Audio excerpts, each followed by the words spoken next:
കാശ്മീരിലെ പഹൽഗാമിൽ നടന്ന ഭീകരാക്രമണത്തെ തുടർന്ന് ഇന്ത്യക്കും പാകിസ്ഥാനുമിടയിൽ യുദ്ധസാധ്യതയുടെ കാർമേഘങ്ങൾ ഉയർന്നുകൊണ്ടിരിക്കുകയാണ്. ഇന്ത്യക്കകത്ത് കടന്നുകയറി സാധാരണക്കാരുടെ ജീവൻ നിഷ്കരുണം ഇല്ലാതാക്കിയ ഭീകരരുടെ ചെയ്തിക്ക് ഒരിക്കലും മാപ്പില്ലെന്നും അതിന് കാരണക്കാരായവരെ വെറുതെ വിടില്ലെന്നുമുള്ള പ്രതികരണം ഇന്ത്യ പലയാവർത്തി നടത്തിക്കഴിഞ്ഞു. അതിനിടയിൽ സിന്ധു നദീതട കരാർ റദ്ദാക്കിയും പാകിസ്ഥാനിലെ ഇന്ത്യൻ ഹൈക്കമ്മീഷണറെ തിരിച്ചുവിളിച്ചും ഇന്ത്യയിലെ പാക് ഹൈക്കമ്മീഷനിലെ അംഗങ്ങളുടെ എണ്ണം കുറച്ചും വാഗ അഡാരി അതിർത്തി അടച്ചും സലം അണക്കെട്ട് അപ്രതീക്ഷിതമായി തുറന്നുവിട്ടുമെല്ലാം ഇന്ത്യ പാകിസ്ഥാനെതിരെ പ്രതികാര നടപടികൾ ആരംഭിച്ചു കഴിഞ്ഞു. ഇന്ത്യയുടെ ഇത്തരം നീക്കങ്ങൾക്കെതിരെ വെല്ലുവിളിയുടെ ഭാഷയിലാണ് പാകിസ്ഥാൻ പ്രതികരിക്കുന്നത്.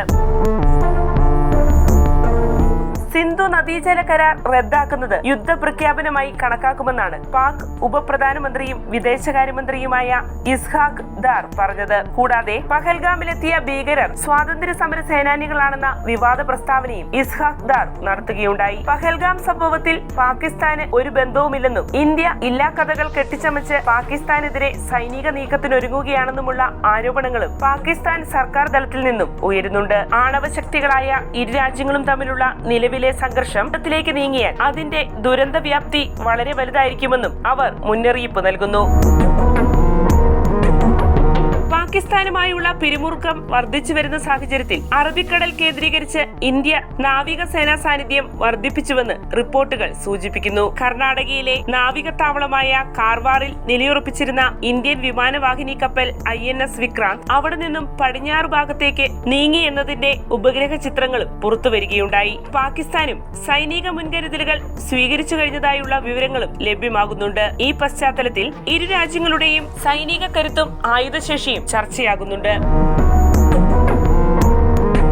വർഷം തോറും രാജ്യങ്ങളുടെ ആയുധശേഷി അവലോകനം ചെയ്യുന്ന ഗ്ലോബൽ ഫയർ പവർ ഇൻഡെക്സ് പ്രകാരം ലോകത്തിലെ 4ാമത്തെ വലിയ സൈനിക കരുത്താണ് ഇന്ത്യ. പാകിസ്ഥാനാകട്ടെ ഈ പട്ടികയിൽ 12ാം സ്ഥാനത്താണ്. നടപ്പു സാമ്പത്തിക വർഷമായ 2025-2026 കാലഘട്ടത്തിലെ ഇന്ത്യൻ പ്രതിരോധ ബജറ്റ് ഏകദേശം $79 മില്യൺ. ഇക്കഴിഞ്ഞ വർഷത്തേക്കാൾ 9.5% വർധനമാണ് ഇന്ത്യയുടെ പ്രതിരോധ ബജറ്റിൽ ഉണ്ടായിരിക്കുന്നത്. അതേസമയം പാകിസ്ഥാന്റെ നിലവിലെ പ്രതിരോധ ബജറ്റ് $7.6 ബില്യൺ മാത്രമാണ്. 14,55,550 സൈനികരാണ് ഇന്ത്യക്ക് സ്വന്തമായുള്ളത്. ഇതുകൂടാതെ 11,55,000 കരുതൽ സൈനികരും 25 ലക്ഷത്തിൽ പരം അർദ്ധ സൈനികരും ഇന്ത്യക്കുണ്ട്. എന്നാൽ പാകിസ്ഥാനാകട്ടെ 6,54,000 സൈനിക ബലമാണുള്ളത്. അർദ്ധ സൈനികരുടെ എണ്ണമാകട്ടെ 5 ലക്ഷവും. ടാങ്കുകളുടെയും കവചിത വാഹനങ്ങളുടെയും എണ്ണത്തിലും ഇന്ത്യയുടെ പ്രതിരോധ കരുത്ത് വലിയ മുന്നേറ്റമാണ് നടത്തിയിരിക്കുന്നത്. 1,48,000 കവചിത വാഹനങ്ങളാണ് ഇന്ത്യക്കുള്ളത്. ടാങ്കുകളുടെ കാര്യമെടുക്കുകയാണെങ്കിൽ അത്യാധുനിക T-90 ഭീഷ്മ മുതൽ തദ്ദേശീയമായി വികസിപ്പിച്ചെടുത്ത അർജുൻ വരെ 4,201 ടാങ്കുകൾ ഇന്ത്യക്കുണ്ട്. അതേസമയം പാകിസ്ഥാന്റെ പക്കൽ 2,627 ടാങ്കുകളും 17,516 കവചിത വാഹനങ്ങളുമാണുള്ളത്. മിസൈൽ കരുത്തിലും ഇന്ത്യ പാകിസ്ഥാനേക്കാൾ വളരെയേറെ ദൂരെയാണ്. ഭൂഖണ്ഡാന്തര ബാലിസ്റ്റിക് മിസൈലുകളായ അഗ്നിയാണ് ഇന്ത്യൻ മിസൈലുകളിൽ മുൻനിരക്കാർ. ഇതിന്റെ ദൂരപരിധി 5,500 കിലോമീറ്റർ ആണ്. അതേസമയം പാകിസ്ഥാന്റെ പ്രധാന മിസൈലായ ഷഹീൻ പരമ്പരയുടെ പരമാവധി വേഗം 2,750 കിലോമീറ്റർ മാത്രമാണ്. ഇതുകൂടാതെ ഗോറി, ഫദഫ്, അബബീൽ എന്നീ മിസൈലുകളാണ് പാകിസ്ഥാനുള്ളത്. അഗ്നി 1 മുതൽ 5 വരെയുള്ള മിസൈലുകൾക്ക് പുറമെ പൃഥ്വി 1, 2, 3 മിസൈലുകളും ഇന്ത്യൻ കരുത്ത് ഉയർത്തുന്നു. ഇവയെ കൂടാതെ ക്രൂസ് മിസൈലുകളിൽ ശബ്ദാതിവേഗത്തിൽ സഞ്ചരിക്കുന്ന ബ്രഹ്മോസ് മിസൈലുകളുടെ കര, കടൽ, വ്യോമ പതിപ്പുകളും ഇന്ത്യക്ക് സ്വന്തമായുണ്ട്. ദീർഘദൂര ക്രൂസ് മിസൈലായ നിർഭയും ഇന്ത്യയുടെ പ്രതിരോധ കരുത്ത് ഉയർത്തുന്നു.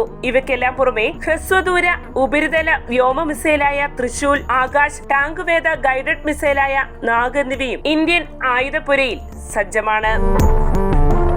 വ്യോമസേനാ തലത്തിൽ ഇരു രാജ്യങ്ങളുടെയും പ്രതിരോധ കരുത്ത് അവലോകനം ചെയ്യുമ്പോൾ ഏഷ്യയിലെ തന്നെ ഏറ്റവും കരുത്തുറ്റ വ്യോമസേനയാണ് ഇന്ത്യക്കുള്ളത്. ഇന്ത്യൻ വ്യോമസേനയ്ക്ക് ആകെ 2,229 വിമാനങ്ങളും 513 യുദ്ധവിമാനങ്ങളും 899 ഹെലികോപ്റ്ററുകളും സ്വന്തമായുണ്ട്. റഫാൽ, Su-30 MKI, സുഖോയ് തുടങ്ങിയ ആധുനിക യുദ്ധവിമാനങ്ങളുടെ സാന്നിധ്യം ഇന്ത്യൻ വ്യോമസേനയ്ക്ക് അഭിമാനകരമായ നേട്ടമാണ്.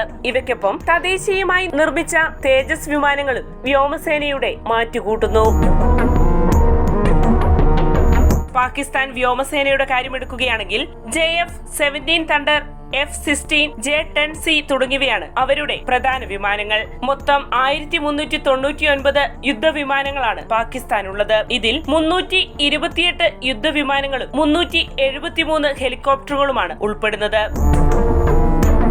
നാവികസേനാബലത്തിന്റെ കാര്യമെടുക്കുകയാണെങ്കിൽ 293 യുദ്ധക്കപ്പലുകൾ ഇന്ത്യക്കുണ്ട്. 18 മുങ്ങിക്കപ്പലുകളും 2 ആണവ മുങ്ങിക്കപ്പലുകളും ഇന്ത്യൻ നാവികസേനയ്ക്ക് മുതൽക്കൂട്ടായുണ്ട്. വിമാനവാഹിനികളായ INS വിക്രമാദിത്യയും INS വിക്രാന്തും രാജ്യത്തെ പ്രതിരോധ രംഗത്തിന്റെ വർദ്ധിച്ച ശേഷിയുടെ മകുട ഉദാഹരണങ്ങളാണ്. പാകിസ്ഥാന്റെ നാവികബലം പരിശോധിക്കുകയാണെങ്കിൽ 36 യുദ്ധക്കപ്പലുകളും 8 മുങ്ങിക്കപ്പലുകളുമാണ് അവർക്കുള്ളത്. വിമാനവാഹിനി കപ്പലുകളോ ആണവ മുങ്ങിക്കപ്പലുകളോ പാകിസ്ഥാന്റെ കൈവശമില്ല എന്നതും ശ്രദ്ധേയം. അതേസമയം ആധുനിക യുദ്ധങ്ങളിൽ രാജ്യങ്ങളുടെ കരുത്ത് അവലോകനം ചെയ്യുന്ന ആണവായുധ ശേഷിയിൽ ഇന്ത്യയേക്കാൾ കരുത്ത് പാകിസ്ഥാനാണെന്നാണ് അവകാശപ്പെടുന്നത്. ഇന്ത്യക്ക് 164 ആണവായുധങ്ങൾ ഉള്ള സ്ഥാനത്ത് പാകിസ്ഥാന് 170 ആണവായുധങ്ങൾ കൈവശമുണ്ടെന്നാണ് പറയപ്പെടുന്നത്. പാകിസ്ഥാന്റെ ആണവായുധ ശേഷിയെ സംബന്ധിച്ച് ചില സംശയവാദഗതികളും നിലനിൽക്കുന്നുണ്ട്. വാർത്തയുടെ നിറം തേടി തനിനിറം.